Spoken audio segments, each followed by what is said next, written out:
Welcome to the Fantasy Football Forge. My name is Steve, and it is time to grade the 2023 NFL Draft team grades.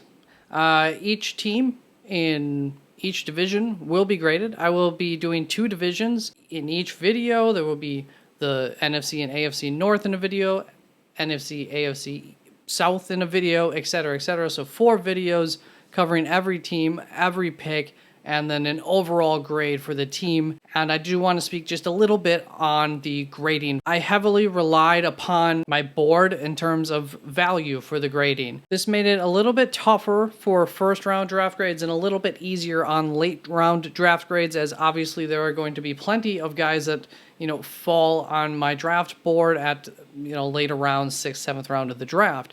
Days 1 and 2, I baked in trading up, trading down, the capital spent to do that into the value of the player that was picked next. When doing my overall grades, I'm looking at the complete picture. So even though I may give a player a B because I thought maybe that wasn't a good value that you drafted that player at, well, I still might absolutely have loved the player, just maybe not loved where he was drafted. So when it comes to the overall grade, I'm not necessarily going to be holding the fact that they weren't drafted at a good value against the team. Kind of depends. I'm looking at the vision, things like that, the cohesion of the draft, marrying need to value is always important. All of those types of things I'm looking at in order to get my overall draft grade. So I'm not just looking at the player grades and that looks like it was about a B.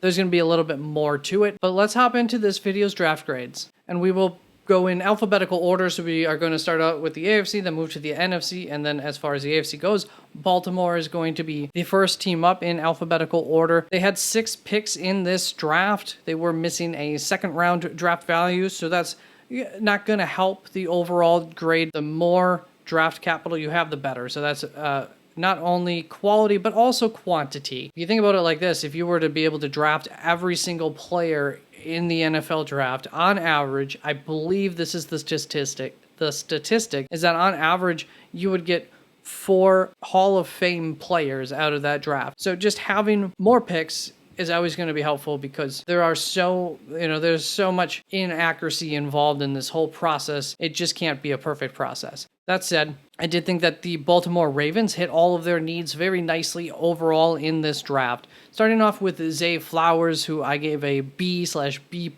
draft grade to. I wasn't as high as others on him, but one thing that I wanted to see for Lamar was a large catch radius. Zay Flowers has that, so I was very excited about that. You think about Jalen Hurts and them going out and getting a guy like A.J. Brown. Well, I think a lot of the reason for that was to give him a big target because Jalen Hurts definitely had accuracy issues. It's not like Lamar is highly inaccurate. Actually, I think he has pretty good accuracy, but he's always had these smaller targets, a lot of them with not excellent catch radiuses. Think of his best target over his career for the most part, Mark Andrews. He's pretty much probably always had the biggest catch radius on this team.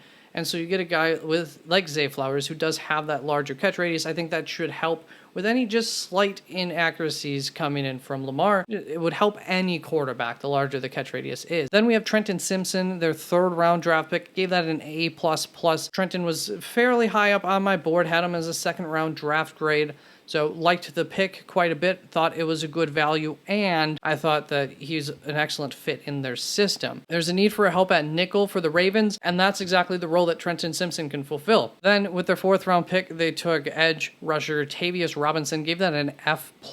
I had, I think, a 7th round draft value on Tavius. He's tall, he has good size, he's a solid athlete, and he's versatile. Did give them an F+ here for some reason. That just means that there was something that I liked about the pick. A lot of times that's what the pluses are. So I know that was the reason here with an F+ instead of just giving them an F. Then in the 5th round, they took cornerback Kyu Blu Kelly, giving that an A+ because I can't quite call Kyu Blu a my guy, but like he's like a sleeper for me. I expected him to go as early as the 3rd round, so I also loved the value here. And the attitude that Caillou brings to this team is a great fit for this division, the AFC North. He's a perimeter man specialist, so he is exactly what the Ravens were looking for to get some help at that position. So just love the pick in every facet. Then with the final 2 picks of their draft, 6th and 7th round, they helped their offensive line, which was a need for Andrew Voorhees.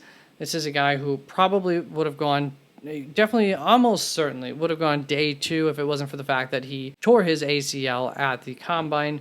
And I thought he would still go in the 5th, maybe 6th round. Can't believe he made it to the 7th round. Think that was a mistake, but he was older, as well as the fact that he's now going to miss a year. I do understand why he fell, just thought this was a little ways too far. So A+ there. All in all, I really liked their draft a lot. It's an A- for me for the Baltimore Ravens. And being early on in this process, I was trying not to go too high, that's for sure. I don't want to end up with all like B+ and better. I'm pretty comfortable with that. I thought this was a really good draft. Hopefully it's not a B+. There's a world where I might have given them a B+. And that brings us to the Cincinnati Bengals. They had 8 picks, so we're starting off on a good note there for the overall grade. And their first pick of the draft, Myles Murphy, definitely a guy I liked a lot, edge rusher. Gave it a B+, A-. I just thought that there were other positions of need that they could have, married value with here at 1.29.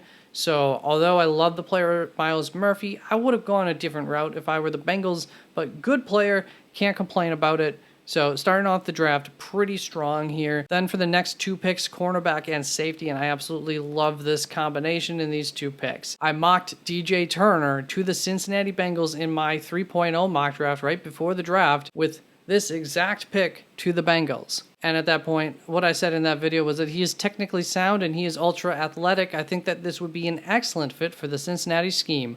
The road to the Super Bowl in the AFC goes through some mighty fine quarterbacks, so you need to be able to adapt defensively, and you cannot afford to ignore the defensive backfield. A versatile playmaker like DJ Turner can bring a lot of everything to this unit. And I think that the Bengals have done a really good job defensively of adjusting and matching up to some of the different quarterbacks that they see in these playoff runs.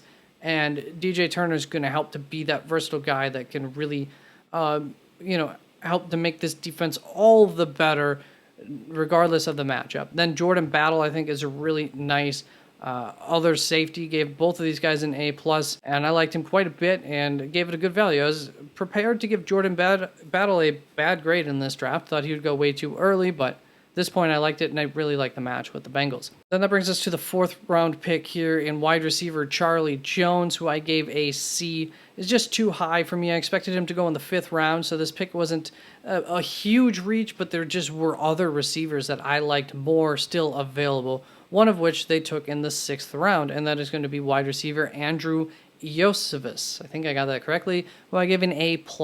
You flip these two, and we're looking at more of just a solid, B+, A-, probably like an A- grade in between the two of them instead of this A+ and a C. They are different types of wide receivers. So they brought these guys in, I believe, kind of as replacements for players that they currently have, because the Cincinnati Bengals have not enough money to keep all of this high-end talent that they currently have on their roster. Almost certainly not going to be able to do it, or it's going to be incredibly tough, and maybe they'll have to make some other terrible sacrifices in order to do it. By taking Charlie Jones, you get a guy who can come in and replace the Tyler Boyd, value, get him off of the books. And Andrew Iosivas is your T. Higgins replacement. I like the strategy behind that too, financially and everything as far as team building goes, and love the Andrew Iosivas pick. Charlie Jones, nothing against him, just where they took him. Right in between those, smashed in between in the 5th round, is running back Chase Brown, who I gave an A++.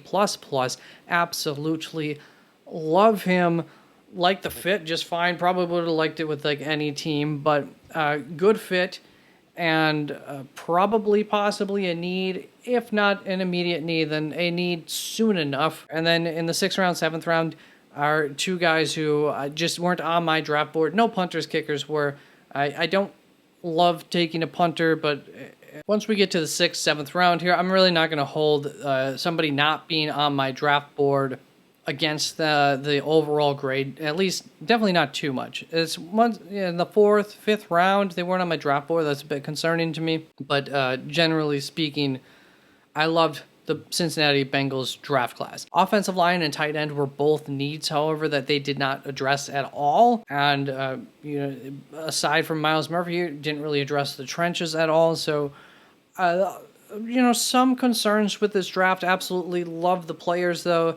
And at the end of the day, I'm giving it a B/a B plus. Feel like it's a little bit harsh on them with my grade, but I really think they needed to help their offensive line, beef that up a little bit more, help in the trenches there. And then I thought tight end was very important to get. They didn't make that happen. I love 4 of these players here. That's definitely not bad. Next up for the AFC North are the Cleveland Browns, who had 7 picks in this draft. Unfortunately for them, none of those picks were in the first 2 rounds, so they are starting right off the bat here in a hole, maybe roughly like sitting around a C overall grade, simply because of the lack of these top round picks. With the 11th pick of the 3rd round, the Browns got involved by picking wide receiver Cedric Tillman, gave that a B+.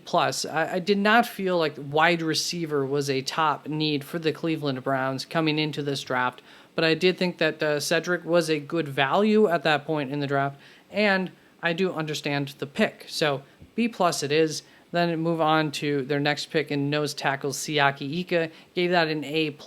D-line was a need, and Siaka was a solid value, as I expected him to go in the 2nd to 3rd round, and here we are at the end of the 3rd round, so I'd consider that a solid value. On top of that, Siaki Ika is a my guy, and I think that he is a big fit for need. Then we look at the other player that they added onto this defensive line, edge rusher Isaiah McGuire, gave that a C+. I did not love Isaiah McGuire. I think that he's a solid developmental prospect, and this was just a slight reach for me, and I really thought that there were better options available on the board at that point in the draft, but I did give it a C+ because I did like the developmental upside of Isaiah McGuire. Quarterback Dorian Thompson-Robinson, gave that a B, thought it was good value at this point in the draft.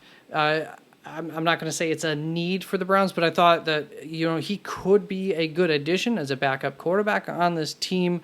And I don't think they have some great backup quarterback anyways. The only thing about DTR is that I really don't think he's good. I absolutely, love, adore, respect Brett Coleman and his takes, but I don't know what he was watching when he talks about Dorian Thompson-Robinson, and especially when he talks about his arm.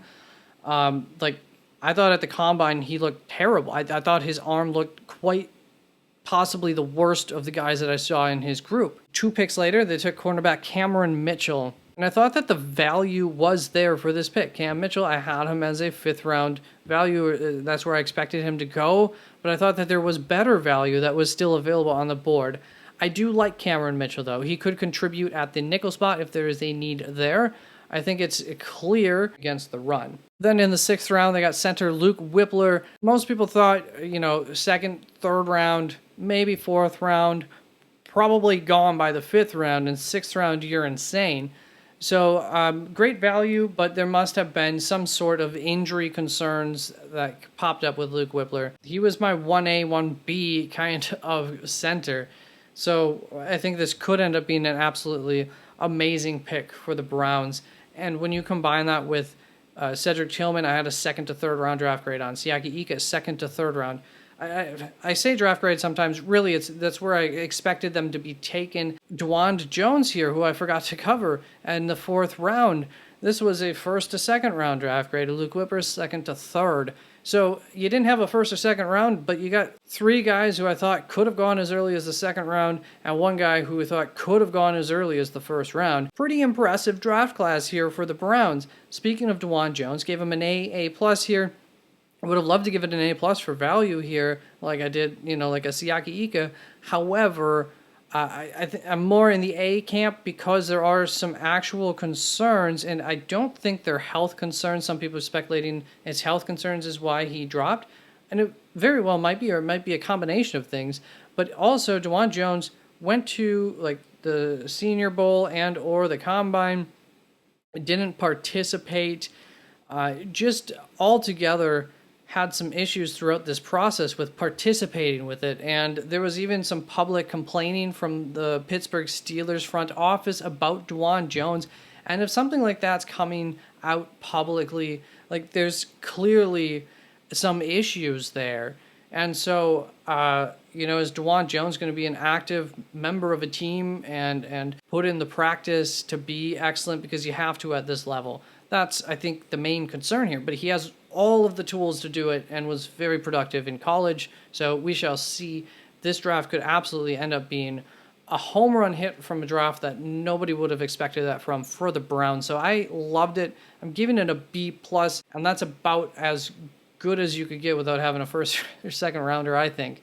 So great draft, Cleveland. Then Pittsburgh's up next, and the Steelers had 7 picks in this draft with a little bit of extra plus capital here because they had 2 second rounders. When we look at their first 2 picks, offensive tackle Broderick Jones, cornerback Joey Porter Jr., I've mocked both of them to Pittsburgh several times. However, I probably never mocked both of them in the same draft to the Steelers, and almost definitely would not have used as little capital as the Steelers did in order to get both of them in the same draft. So right off the bat, the first 2 picks of this draft, and it's like a straight A+ for the Steelers.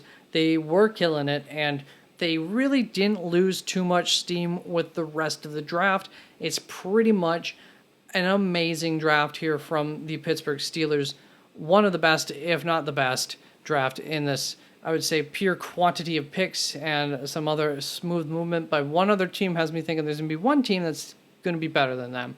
I don't know yet. But I loved Pittsburgh's draft. I thought that there was a clear vision from the Pittsburgh Steelers in this draft, and it was a very AFC North type of vision, and that was to get bigger. And then they added a couple pops of speed and quickness with Nick Herbig, edge rusher, and offensive guard Spencer Anderson.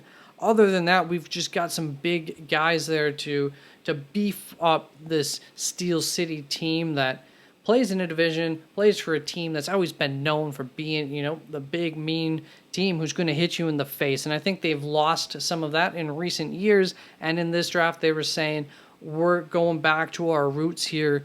This is the team that we are. This is the team we are going to be.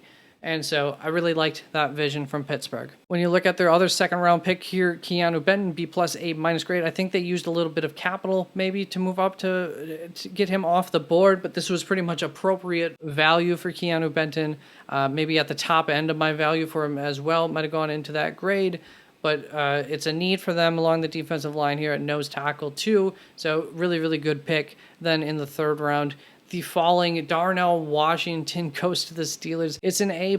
I assume there are some health concerns probably with his knees that caused him to fall further than really anybody imagined, given the complete upside that he could provide. Now, there are some very real concerns that any of that upside will ever be realized on the field. Maybe that's why he fell as well. Maybe no team thought it was possible for him to realize those combine numbers in any way on the field. That's very possible. Whatever the case, even if they get the worst case Darnell Washington, assuming the worst case is still a, let's say, 4-year starter, he won't bring some beef to this team. He is such a Steelers pick at the end of the day, and so I love it. Edge rusher Nick Herbig in the 4th round.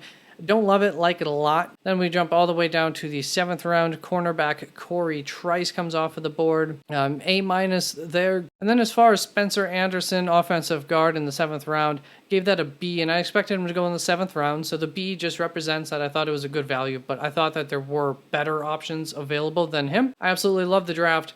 My only criticism would be that I felt a wide receiver might have been nice to add to this team, but not necessary. Great draft, Pittsburgh.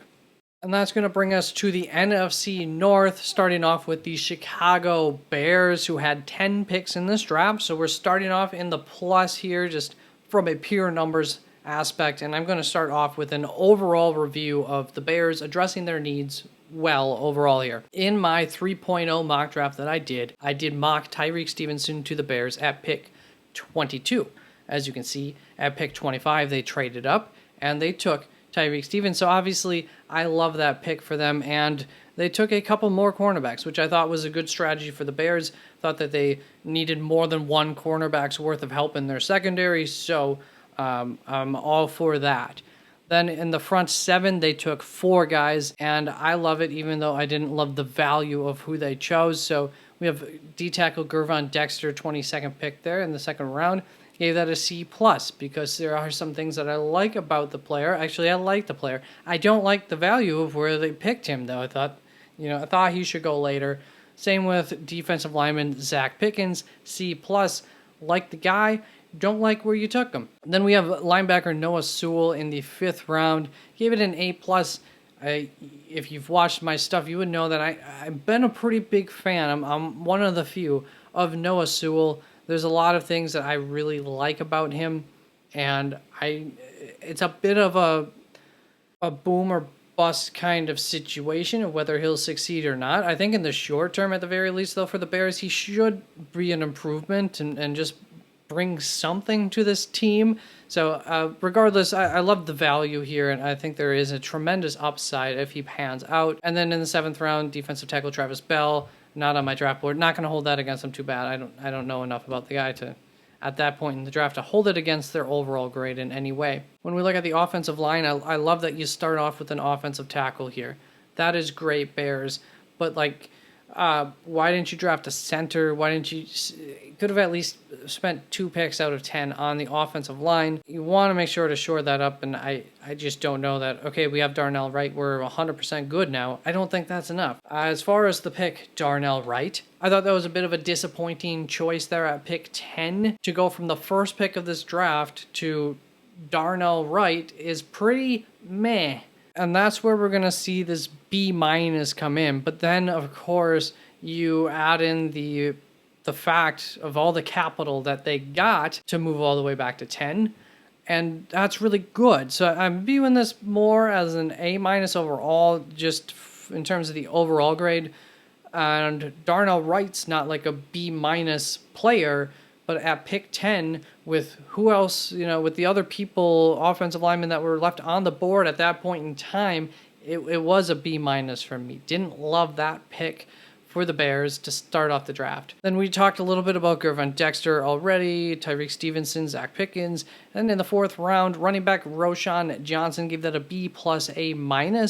There were a couple of guys that I would have taken over him at that point in the draft, but the value is still there, and there is some absolutely wonderful upside to Roschon Johnson. I think he's a really, really good prospect, and the difference between a bunch of these running backs in this draft was like pulling hairs. So, even though I would have taken some guys ahead of him, I definitely understand that there were good arguments to put him ahead of them. In the 4th round, wide receiver Tyler Scott is a guy that's going to come in and fill, whenever the time is necessary, at least the role of Darnell Mooney in that offense, and he very well may be a more complete wide receiver than Darnell Mooney was, and he could be more complete fairly quickly. So, like the Tyler Scott pick a lot, and be able to continue to bring that deep threat element to this offense. They won't miss a step with that. And then the last one that we'll really talk about here is cornerback Terrell Smith in the 5th round. Gave that a C+. If he was taken in the 6th round, you see here 5.31, not too far off from the 6th, but if he was taken in the 6th round, I'm sure it would have been a B-, but I was just, I kind of stuck straight to a scoring strategy for grading, so that way I wasn't veering too far off the road at any point. It was just a very slight reach for him. But the bigger issue here for the grade, the reason that it is only a C+, really comes down to the fact that there were a bunch of other cornerbacks that I would have taken over him at that point in the draft. That's all. If I were a Bears fan, I would be happy with this draft class. As a Packers fan, does this draft class scare me? Not really. But the fact that it wasn't a bad draft class is concerning, especially with a Packers team who is now rebuilding, has a bunch of unknowns. It's a good draft class. They could have done better, but it was still a very solid Bears draft, and I debated on what grade to give them for a long time. I wrote a few things in there, and I ended up on a big B, and if you look closely, squint, there's a little plus there. So a big B and a little plus for the Bears. Good draft, good draft. Next up for the NFC North are the Detroit Lions, and this is an interesting one. So they had 8 picks in this draft class. So starting off good and starting off real good with the quality of those 8 picks. 2 first rounders, 2 second rounders, 2 third rounders at the end of the day here. I got to start off with Jahmyr Gibbs, of course, right at the top of the draft. My jaw only dropped once in this draft. It might have dropped for one of the Packers picks, quarterback, and it might have dropped for a certain kicker that got taken at near the end of the 3rd round. But really, there was one pick where it was an uncontrolled, like, just a totally natural reaction of jaw dropping, and that was when Jahmyr Gibbs came off the board. Here's the thing. I absolutely love Jahmyr Gibbs. It took a lot for me to not rank him above Bijan Robinson early on in the process. It did not end up being some sort of 1A, 1B thing. There was enough of a difference in the totality of what Bijan Robinson brings to a team in every aspect of his game that I just felt a little bit more comfortable with as a prospect and like thinking as a coach of what I would want. But it wasn't a very far drop off before Jahmyr Gibbs, and I had him as a first round talent from the day that I met him. So absolutely loved Jahmyr Gibbs, and honestly too at the combine with the media sessions, I really appreciated Jahmyr Gibbs, and I felt like he was very mature and had a very good understanding of the game of football. And I think that makes sense. That's what the Detroit Lions fell in love with him, not just this electrifying factor. I mean, that's not even just the icing on the cake. That's who he is. But the icing on the cake is the mentality that he brings to this game. You know, a guy who does great with combines essentially kind of dogged the idea of combines in comparison to the reality of being a football player. Like, he understands you don't just need to be a great athlete to be great at football. He understands that you need to understand the game of football, and I really liked that about him more than Bijan and what he brought to the table in his media session. So I get why the team really liked Jahmyr Gibbs a lot. Then we're going to go on to pick number 2, and I'm just going to go into a little bit of a rant about how I think you see my grade here, B, and I'm going to talk glowingly about these first 4 players, and you see a lot of A's and B pluses and whatnot going into these grades. By the way, Jahmyr Gibbs, B plus, that takes, don't forget, I'm taking into account the draft value of taking these guys, and as most people would agree with, this seemed to be not the best value. Where I went from a B to a B plus, however, was, don't forget, people, and I could almost move this to an A minus if I would include something else, that they traded back from pick 6. They did get some capital back before taking Jahmyr Gibbs at pick 12. I think they could have done that again, but you got something back, so that's good.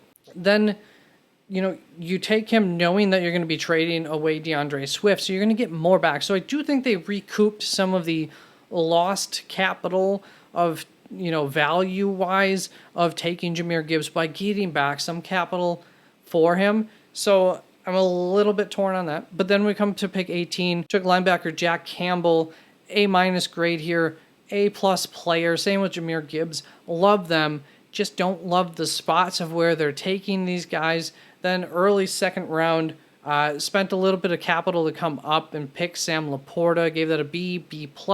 Looking back on the draft and how far Darnell Washington ends up falling, maybe we could almost move that more into like A- territory. Did use some capital to move up to get to Sam Laporta, but like the pick, like the fit, like the position for the Lions. Then not too much later, we get safety Brian Branch, somebody who most everybody thought would go in the first round, maybe slip into early second round, almost mid-second round here. And they get Brian Branch. And so, great. Spent a little bit of capital to get him. That's the only reason it's not an A+. Then in the third round, we go up to Hendon Hooker, gave that an A. I will cover that a little bit in my final little rant-ish thing. And then in the third round, nose tackle Broderick Martin, gave that a D-. I expected Broderick Martin to go 5th, 6th round. Here we are, later 3rd round. So value's not there. Also, there were several nose tackles that I had rated higher than him. My guess as to why the Lions took him would be that the Lions felt that he was the most day one ready guy to come in and contribute, and they wanted someone to be able to come in and contribute on day one at the position. I don't agree that he was that necessarily. And, I just, the value that you might have given up from just better players for career long in the third round there, I probably would have rather gone that route. Or, maybe just trade back from that spot. I feel like there was a high chance that Broderick Martin would have lasted longer than third round into the fourth round. Trade back, get something for it, just like you did with Jahmyr Gibbs. But not the way we went. I am going to say something starting with Broderick Martin here for these final picks. Nose tackle, offensive tackle. Did address the trenches a little bit here, so I like that. Just not players that I thought the value was there for either of them, I suppose, because didn't have Colby on my draft board at all. Not that I have the biggest draft board. Then in the 7th round, wide receiver Antoine Green. Was not opposed, thought they should add a wide receiver in this draft, so that's good. Just not a guy I'm familiar with, but not really going to hold that against them too much here in the 7th round, although there were quite a few players still left that I thought were draftable that they could have gone with. Regardless, all in all, for the Lions, I did not feel that the strategy, the process, the vision was there in this Lions draft. I felt that they got reckless, and they did walk away with 4 high-end guys, however. And I fully expect those 4 guys to be high-end contributors to this team. Jahmyr Gibbs, Jack Campbell, Sam Laporta, Brian Branch. I have little doubt that they will absolutely help this team out. I just think that the Lions were in a position in this draft that they could have walked away with an A+ grade, an A++ grade. They were one of 3 teams, I would say, walking in that had the capital to possibly literally hit a grand slam and get like an A++ out of this. And they didn't really do that at all, unfortunately, in my opinion. To me, what they needed to do in this draft was go out and get one of those top 4 quarterbacks, assuming they went this route with the quarterback thing here in the 3rd round. So I'm going with that in mind. So you go out and you get one of those top 4 quarterbacks, or you set yourself up to get one of the top 2 next year. This is what I did draft in and draft out for them when mocking. Fan base didn't always necessarily love it, but hey, your team did it anyways. Too bad. You're starting your future because Jared Goff's not going to be there forever. And when you have this much capital, you might as well do it with some of these guys or next year's draft class. So I appreciated the fact that the Lions went with Hendon Hooker here in the 3rd round. I gave it an A, but I felt like they settled for Hooker, which very well it may work out. I gave it an A because they didn't not do it, and the value was fine, and I thought that addressing their future at quarterback was a need in this draft, whether they addressed it with picking a player in this draft or setting themselves up to pick one of the guys in next year's draft, which are supposed to be better than anybody in this year's draft. But to me, they went the absolute worst route out of 3 routes that I thought that they really could have gone entering this draft. A, they could have gone up and grabbed Anthony Richardson. And don't ever say they didn't have the capital to do this, because they had literally like the best capital in this draft. So you go up, you get Anthony Richardson. B, you trade back from pick 6 in a trade that would net you a 2024 first-round pick. I don't care if it costs you a 2024 second-round pick to do it. You get a first-round pick in next year's draft with what you already have. You can pretty much guarantee yourself that you'll be able to move up then. 3, you grab Hendon Hooker in the 3rd round, and that's the one that they went with. So like I said, that's why you're getting an A there. However, during the draft, a 4th option came up. D. You go up and you get the falling Will Levis. You go up 1 spot further than you went up to get Sam Laporta. Once again, don't try and say you didn't have the draft capital. And with the 2nd pick of the 2nd round, you take freaking Will Levis. There's a difference. There's a difference. So that's the Lions draft. Let's move on to the Packers draft.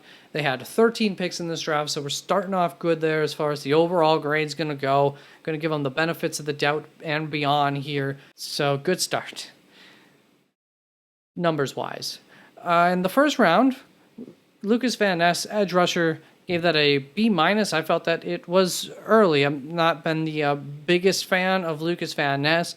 Going to break it down a little bit like this. It's a little bit weird for me to dislike the pick maybe as much as I do, because in a lot of ways it's quite similar to a previous pick, and other people have pointed this out. Rashawn Gary, taking him about the same amount of draft capital spent on him. But to me, there are different prospects and different odds of them turning out. I think they're different players. With Lucas Van Ness, I've described him as a very one-note player, and I'm going to get into a bit of a musical way to explain this whole difference here between Rashawn Gary, Lucas Van Ness, how I feel about them as prospects, because I believe being a one-note player, I think that comes from music, right? Like one note. So Lucas Van Ness can sing one note, and he sang it, as far as we could tell, at a pitch-perfect level in college, and that was his power. He's a power guy. When you look back at Rashawn Gary, he was a guy who I thought was able to sing a bunch of different notes. He's just a disruptor in a lot of different ways, but all the notes were a little bit flat or a little bit sharp. But you give him a little bit of, fine-tuning. You bring in the vocals coach, you bring in his coaches, and you teach him up a little bit, and you bring those sharpnesses and those flats to pitch perfect. And that's what happened with Rashawn Gary, and that's awesome. Lucas Van Ness, like I said, one-note player. But here's where I have increasing concern about that actually being a pitch-perfect note. Also, where I see upside. In sales, you're taught that obstacles are just opportunities. And so Lucas Van Ness has this pitch-perfect note of his power, but at the combine, he did not show power. He was actually pretty bad on the bench. Then you look at some of his other combine numbers, though, and you see things that you never saw on the field. There's some quickness, some agility there that came out. He did pretty good in some other drills that didn't necessarily show up on the field. So he was never asked to maybe sing those notes. You weren't aware that he even had the potential. You thought he just was the guy you bring in at the end of a song to hit that one note amazingly. Now we brought in the tuner, the combine. Maybe that note isn't so pitch perfect. Maybe that doesn't translate at the next level. Maybe he can't power through guys at the NFL in NFL strength. It's possible that that's going to be an issue. Possible. Most people would think it's not going to be the issue. It's also possible that, like Rashawn Gary, he has all the tools and whatnot to become an absolute game disruptor. I just would have liked that more in the 2nd round, and I just have less faith in Lucas Van Ness than I did in Rashawn Gary when we took him. I didn't love it. Would have liked Jackson Smith-Njigba. And before you say that the Packers would never draft a small wide receiver, that Jackson Smith couldn't have been drafted because he doesn't meet their thresholds, well, I got something to tell you. Jaden Reed, their 2nd round pick, is 5'11". Jackson Smith-Njigba is 6'1". So shut up with that. If the Packers, the thresholds are meant to be broken. Yes, teams would prefer to go certain routes. They have tendencies. So I give that pick a C+. I guess we're going to cover the wide receivers for the tight ends. Also, wide receiver Dontavian Wicks, B+, and then Grant Dubas, last pick of the draft in the 7th round. Wide receiver wasn't on my draft board. Not going to hold that up against him too bad. So I like this. We're bringing in weapons. Jaden Reed bringing in a weapon at the spot of need. We need some sort of true slot guy, and that's what Jaden Reed is. Tight end Luke Musgrave, tight end Tucker Kraft. Love that they backed up on these two, and they bring different things to the team. Tucker Kraft's more of your inline tight end, does have receiving abilities as well, but better blocker than Luke Musgrave, who is a better receiver. So they were bringing different things to the team. Love that. Those wide receivers, I don't know about Grant Dubas, but the two that I'm aware of, they're at least bringing some different things to the team. Here's where it gets interesting, going to the defensive side of the ball now, before we go back to the offense. With Colby Wooden in the 4th round, defensive end, it gave that an A. Carl Brooks in the 6th round, early 6th round defensive end, gave that an A. Thought the values were good, liked the players quite well enough. Maybe not love them, but liked them quite a bit, and the value was good. That's good. They're almost the same darn player. So it seems a little bit repetitive, but okay, you have a need that you want to fill on your team that you don't want to walk out of this draft without fixing. Packers have done this plenty before. They did it in this draft with tight end and wide receivers. You play the numbers game. Somebody's going to turn out to be a good NFL player, or at least be good enough to satisfy your needs. But here's the thing, too, about those two, is that's kind of like the Lucas Van Ness floor is the same thing that they are. So really hammered that specific trait need on this defense home here a little too much for my liking. Then in the 5th round, before some of that, Sean Clifford, quarterback. Not on my draft board in the 5th round. That's a problem, especially at quarterback. I thought I had all the quarterbacks that would possibly be drafted on my draft board, and I had all but one that got drafted on my draft board. Sean Clifford. Don't know anything about him. Don't like what I've heard about him. There's a reason he wasn't on my draft board. Don't know about that. That's an F. Then kicker. Here's the thing about the kicker and the quarterback. Packers, I wanted them to take a quarterback and a kicker in this draft. So like that about both those picks. Kicker, I don't know anything about the kicker.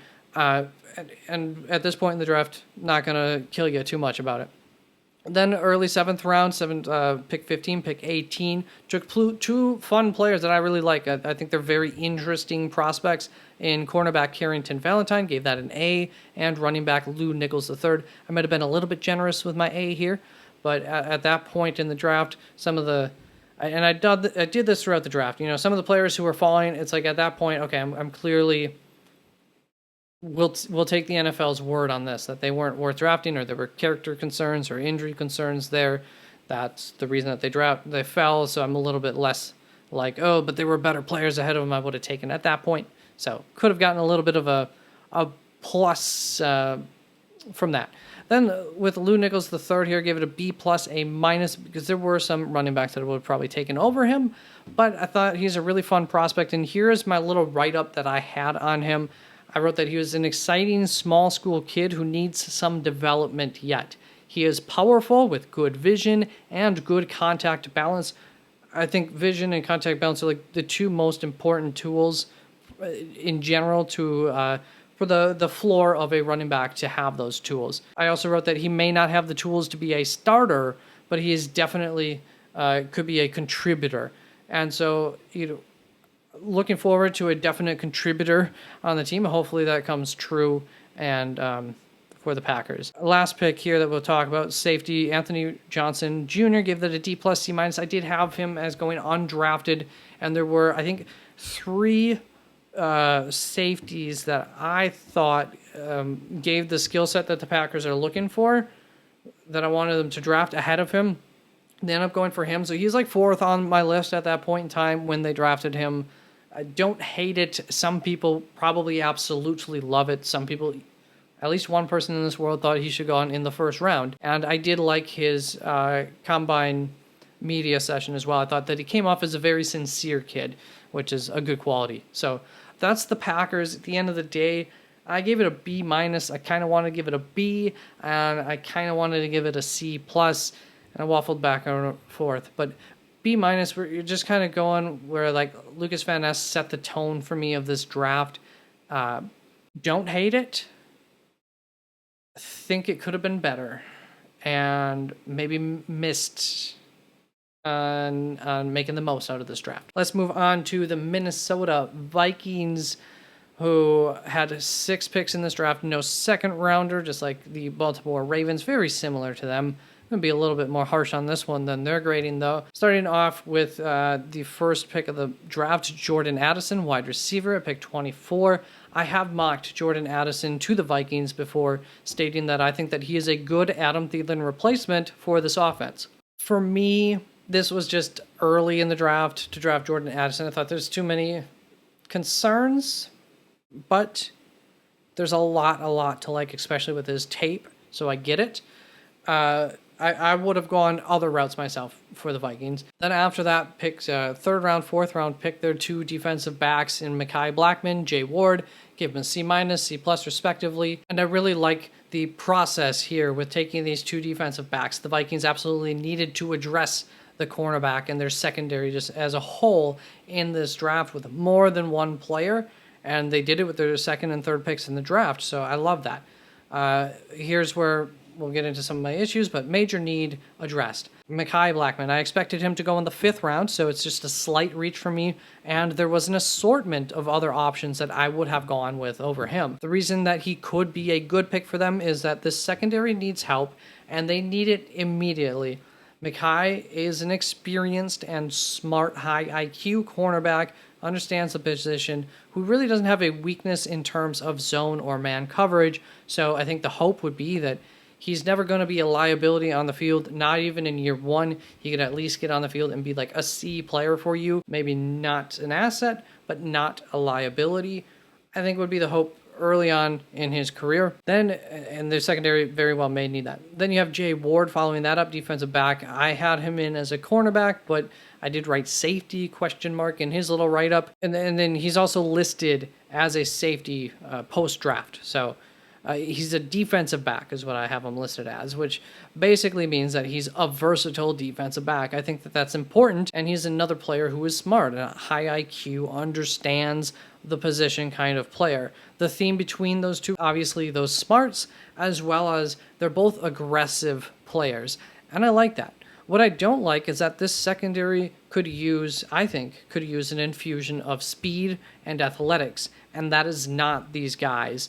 And they reached on them a little bit. So, like the process, like the idea, understand, I think, the reasoning for these specific picks. Still just don't love it. And this is where we're going to get into kind of an issue with this draft that I feel holds back and ends up being a part of the reason for this overall grade, this draft class for the Vikings, is that I think that they overachieved last season, and I think that they probably are pretty aware of that, and they know that the team needs some retooling, but at the same time, the record is the record. They had a good record, and I think that they got stuck between trying to make themselves a Super Bowl contender, which I think in their heart of hearts they know they're probably not, and just doing this little mini retool here and gearing up for life after Kirk Cousins and retooling the issues that this team does have, because there are some glaring needs like at this cornerback and defensive back, and I would have liked them to take higher upside players, more athletic players who are going to be able to contribute to bring this team above and be better. Now, I'm okay if they're not, as a Green Bay Packers fan, but that's what I would have done, if I was the GM of the Vikings. Then next up in this draft, we're going to see defensive tackle Jaquelin Roy, I think is how it's pronounced, A+ there. I thought that was a great value. Absolutely, maybe not quite in my guy, but definitely a borderline my guy over time. I've really grown to like him a lot, and it's a need for them. So in the 5th round, loved it, A+ there. Then also in the 5th round later on, quarterback Jaron Hall. Gave that an A-, maybe not my favorite quarterback prospect in the world, but I did have him, expecting him to get drafted right around this point of the draft, and so thought the value was absolutely fine on that, and I do think that they needed to try to start thinking about potential life after Kirk Cousins, and so maybe Jaron Hall could be that guy for them. I like addressing that, doing that. And then all the way in the 7th round, the Vikings come away with running back Dwayne McBride. Absolutely fell. He was, I think, 3rd on my draft list, or actually 4th on my draft list. And so almost certainly it was injury issues that made him fall. So that's hopefully for the Vikings' sake not going to end up being any kind of long-term major issue. I gave this an A++. Absolutely love it if there aren't any health issues, especially. But Dwayne McBride, in this second half of the draft, we're addressing our needs, getting high, I think, upside players in Jaquelin Roy, Jaron Hall to maybe fill the biggest spot on a team, and Dwayne McBride to potentially be the incumbent and overtake Adrian Peterson eventually as their new head starting running back in Dwayne McBride. So like them, like the picks. I thought overall, the Vikings kind of drafted smart in this draft, but I just felt like, but also they didn't dedicate themselves to either camp. So I would have liked to see a linebacker drafted, but with only 6 picks and given the linebacker class that there was and not picking in the 2nd round there, I totally understand it. If Dwayne McBride wasn't there in the 7th round, maybe they take a linebacker there. I would have done everything in my power if I was the Vikings to trade out of the 24th pick of the 1st round. But, that is unless I was extremely confident in Jordan Addison. And there is literal evidence to say that the Vikings staff was extremely confident of Jordan Addison. So I understand staying there. Unfortunately for the grading, I'm just not on the same page. I think that the organization got stuck between rebuild and compete now, as I have said, and they didn't go in either direction, and that created this kind of competing draft where we've got, especially the Mekhi Blackman and the Jay Ward picks, just feel like we're trying to remain relevant, and I think it's just going to result in mediocrity for now and not really help in the long term. And so I give the Vikings a C+ / a B- in this draft class. I think you got some really good pieces, and I think you made good decisions going defensive back twice, going quarterback here, getting yourself a potential replacement in Dwayne McBride, maybe a little bit of luck or whatever that goes into that one. But getting Dwayne McBride, I thought's awesome. You're going to need somebody to replace Adrian Peterson soon enough here. And Jordan Addison makes sense in this offense. So it's all good. It's all good. It's a harsh C+, B-, but I just couldn't help but feel like they could have done better.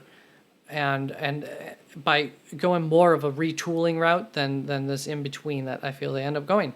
So that is it, right, for the NFC North, the AFC North, and I think at the end of the day, if we call this a battle between the Norths, the AFC North clearly won out. I think they outclassed the NFC based on the overall grades pretty clearly.